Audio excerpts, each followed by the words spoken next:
जनतेचा. आज आमच्या ओतूर नगरीतील आमच्या दत्त मंदिराजवळ आमचे आजोबा वैकुंठवासी हरिभक्त परायण विठोबा तांबे महाराज यांच्या पुतळ्याचं आम्ही आत्ताच अनावरण केलं. बाबांबद्दल सांगायचं झालं तर बाबा 1940 सालाची ग्रॅज्युएट, त्यावेळेची MPSC परीक्षा पास असणारे, परंतु घरची शेती एकुलतं एक असल्यामुळं त्यांना त्यावेळी वडिलांनी जाऊ दिलं नाही आणि शेतीबरोबरच बाबांनी खऱ्या अर्थानं प्रपंचाबरोबर पारमार्थ केला.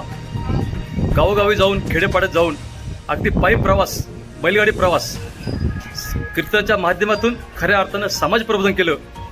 डिंगोरे उदापूर गाव 1980 या दशकात बाबांनी व्यसनमुक्ती करण्याचं काम केलं. आजही शिंदे आळगण असेल, आपटे असेल, तांबे असेल, काले असेल, तालुक्यात असे अनेक गावं आहेत.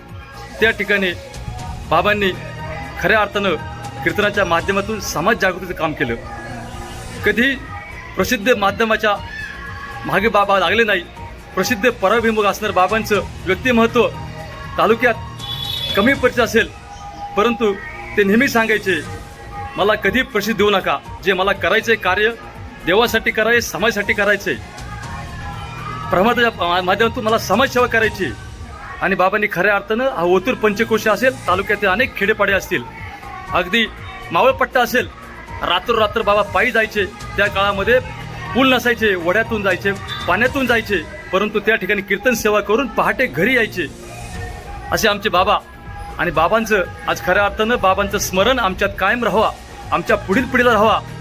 आम्ही जरी नसलो तर काही पिढ्या पुढे जातील, तेव्हा विठोबा तांबे कोण होते, त्यांचं कार्य काय होतं, हा आमच्या ह्या ठिकाणची बाबांचं जे आम्ही पुतळा मंदिर बांधलंय हे निश्चितच सांगेल. त्या दृष्टीनं बाबांना खऱ्या अर्थानं आम्ही आज आदरांजली अर्पण करतो. धन्यवाद.